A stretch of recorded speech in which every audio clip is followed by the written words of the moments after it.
Hello and welcome. In this video, we are going to explore creating custom artisan commands in Laravel.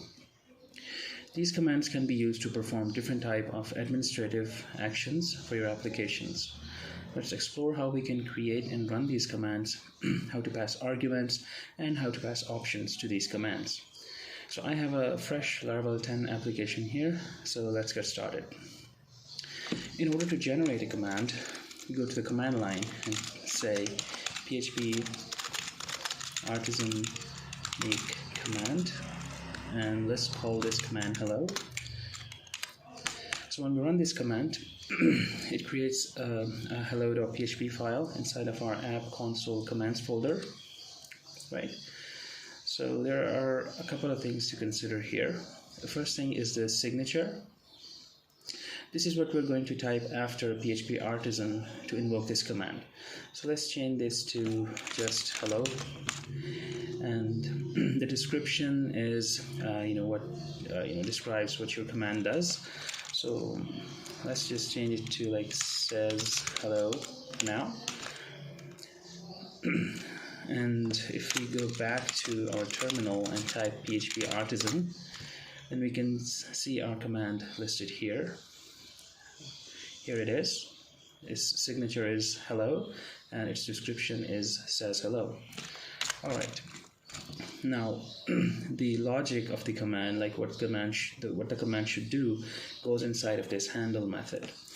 So let's create some outputs here. Let's say that we want to output hello world. So we can use this keyword and call the info method on the parent command class, and it takes a string, so we can say hello world. If we wanted to output like an info message, it looks like this. Like if we run the command, we can see it, PHP artisan hello, and we can see that it outputs hello world in green color. The green color is coming out because of the info method. We can also output an error message. You can say error message, and if you run this command, it says error. There's also a warn method, okay, and this is to output a warning, something like which is not as strong as an error, but is not also a success. So let's say this is a warning, and run it. Okay, so this comes out like this. And if you don't want a color, we can use the line method, and we can say this is a normal message. And if you run it again, okay, so this is the output. All right. So now let's take a look at a more practical example. So what we're going to do is we're going to create a command that is going to toggle a flag on our users table. So before we get into that, let's do some setup. I'm going to set up my database connection. Okay, I'm going to use SQLite because this is just for demonstration, and that is going to work out good. So then I'm going to create my database.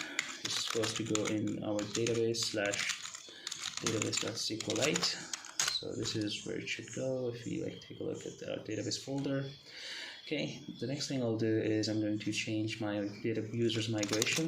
I'm going to add a new column called active, which is going to have a default value of false. And I'm going to seed my database by creating 10 users. So I'm going to uncomment this command that is already there. So let's go ahead and migrate our database. And let's seed to create those users. All right. Now that that is done, if we go into our database.sqlite file, I have this SQLite viewer extension installed in VS Code. So if I go into the users table, you can see that there is an active column, and these are all 0 because we gave it a default value of 0.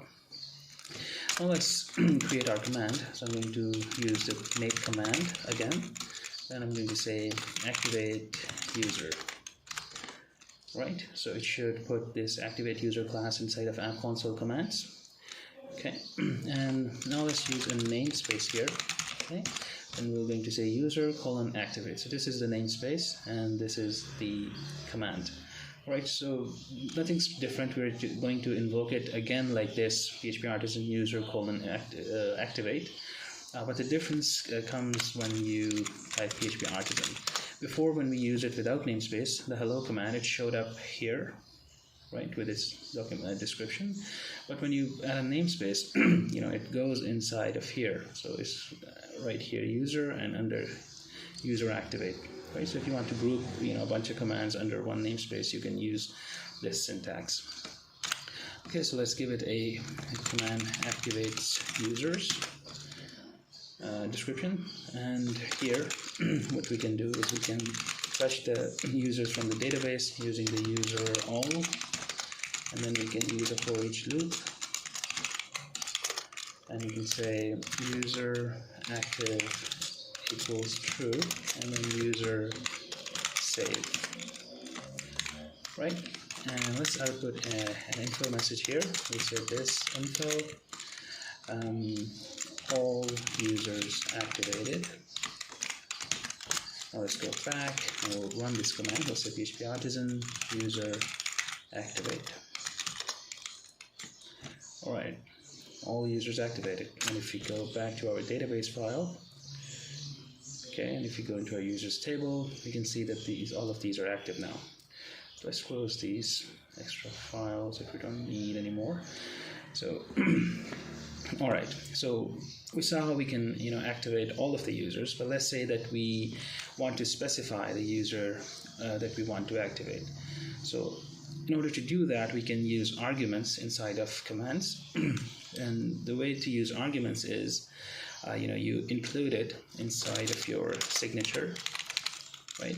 So you use curly braces and then you type in the name of the argument that your command is going to need. And just by doing that, our command now expects to receive an argument. So if I do PHP Artisan user activate, so it gives me an error, not enough arguments, missing user. So we need to provide a value for this argument in order for this command to run. Alright, so this is good. Now we can go and get the ID. Let's say we're passing the ID, and we can use the argument method, this argument, and then we type in the name of the argument, right? So this is going to return whatever we pass right here. So let's say if you pass 1, it's going to put 1 inside of this variable here. Okay, so let's confirm that. I'm going to die and dump, and actually let's just type one value. So it says 1 and the value that we typed. So this is working correctly. Let's make sure we're typing 5, and it's looking good. Alright, so let's get rid of this and actually pull the user in from the database. We'll say user find user ID, and we're going to do some checking to make sure that the user exists. So if it is not null, then we can bring this logic up here, and if it is if it doesn't exist, then we can output an error. We can say user with ID, user ID does not exist. Okay, and if it does, then we can output a success message. We can say this info user name activated. Alright, so let's get rid of this code below, and now let's run this again. Now before we do that, let's see, all of the users are active, so let's re-migrate and reseed our database. So to do that, we're going to use the migrate fresh command. Now this command, what it does is it drops all your tables, recreates them, and if you pass in the -seed flag, it seeds your database too, right? So if we go back, we should see some new users, and all of them should be inactive. Okay, now let's test our command. We'll say PHP Artisan activate user 5, fine, and it says user Linda Sipes activated, and this is the name of the user with ID 5, and if we refresh, we should see that it is now active. Perfect. Okay, now let's say that we want to provide a list of users that we want to activate instead of just one. And in order to achieve that, it is really simple. You can just put a star next to it, and to see what it does, if we die and dump the value now, you will see that it now is going to have an array instead of a single value, right? And we can pass on multiple values here. And what it's going to do is it's going to take all of these values, put them in an array, and it is going to return that array when we call this argument method. So this is pretty neat. And what we can do now is we can actually change this to user IDs. And let's use a user IDs for loop, user ID, and let's put all of this code inside of this. And now let's try and do it again, 5, 4, 6. So it activates all those users one by one. And now let's see what happens if we type one that doesn't exist, like 15. Yeah, so it's going to do all of that, and the one that doesn't exist is going to give us an error for that, right? So this is pretty neat. So now we have seen how we can accept multiple values for an argument. Okay, now let's take a look at how to use prompts. So let's say that this is a command which is very critical, and not every person should be able to run it, right? So let's say that we have a pin that we are going to require for a user to run this command. So in order to achieve that, what we can do is we can use the ask method. So we can say pin equals this ask, enter your pin, right? So I'm going to die here and see what this does. Okay, so what this does is it is going to prompt the user with this message, and then it's going to stop the execution until the user provides a value. And when they do, it is going to return that value, and then it's going to start execution further. And let's see how it looks. So to run it again, it says enter your pin, which is the message that we pass inside of the ask method. And let's say I enter 1, 2, 3, 4. And in order to see that value, let's actually use dd. And let's get rid of this die command. And now let's type in 1, 2, 3, and it's going to return the value. So this pin contains the value that user enters, and then types enter. Okay, so let's say that the pin that we need to check, it should come from like a database, and it should be hashed, but I'm just going to hard code it here for now. So I'm going to say if the pin is 1, 2, 3, 4, then we want to run this. Otherwise, we'll say this error invalid pin provided. Okay, so now let's run it again. So I'm going to type something like 7894. It says invalid pin provided. Okay, and if I type the correct pin, 1, 2, 3, 4, it is going to run the command. Perfect. Now, when asking for, sensitive info, you can hide it. So as you can see, like with ask, when you type, it shows what you're typing. But if you want to, prevent that, like asking for password or pins, we can use the secret method. And all it does is, when user types, it takes the input, but it doesn't show what the user is typing, right? So if I go back and run the command again, I'm going to type 7894. It says invalid pin provided. And now I'm going to type 1, 2, 3, 4. It's not showing it, but it is taking the value, and now it's going to work. So this is pretty neat. Now, another thing that I wanted to show you was the confirmation. And before I do that, let me just move this to a separate method so that activate users, our handle method looks a little bit cleaner. So I'm going to save that and activate users, and I'm going to call that here. So this activate users. Okay, so we're going to get into this if all of the conditions are correct. So now we're going to add another one, the confirmation, and we're going to put it around all of this. So let me show you how this works. So we have a confirm method. So it's this confirm, and what it does is it returns a boolean, right? So we're going to enter a message. Let's say, are you sure you want to run this command? You want to run this command. Okay. Right, and I'm going to take a value.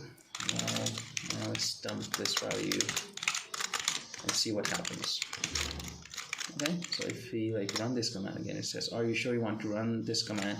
And you notice that, you know, it's giving us two options, yes or no. So we can type yes, and it's going to return true, or we can type no. And like we can also like not type anything and just hit enter, and it is going to default to no. Okay, and if we like type something else other than yes or no, okay, it's going to return false. But there is one exception. If you type y, it also takes it as yes. So keep that in mind. So if I type y, it's also going to return true. Everything other than that, if you don't enter anything, if you type anything else, gibberish, no, all of that is going to return false. All right, so this is kind of useful if you want to prevent users from executing the command by mistake, which is I guess kind of redundant here because we are already checking for the pin. But this is kind of useful to know how to use. So we can actually put this inside of an if statement, and let's move this in there, and let's save it. So now if we type yes, then it's going to ask us for a pin, otherwise it's just going to exit. So if I type yes, it says enter your pin 1 2 3 4, runs the command. And if I say no, it's just going to exit. Let's put something here, just like a confirmation. So let's say this info sure, not doing anything. Right, to put the user's mind at ease that nothing happened. So if I type no, it says sure, not doing anything. All right, so this looks good.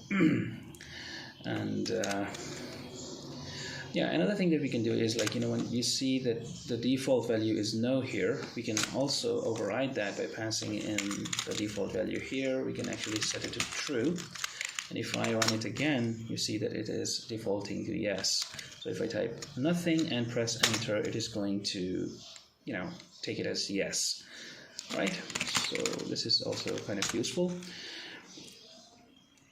All right, so the last thing that I wanted to show you is how to use options. And, options are like flags, Boolean flags, or you can also give values to the options. But the one that we're going to see in this video is just going to, be like a Boolean. And what it's going to do is, let's see.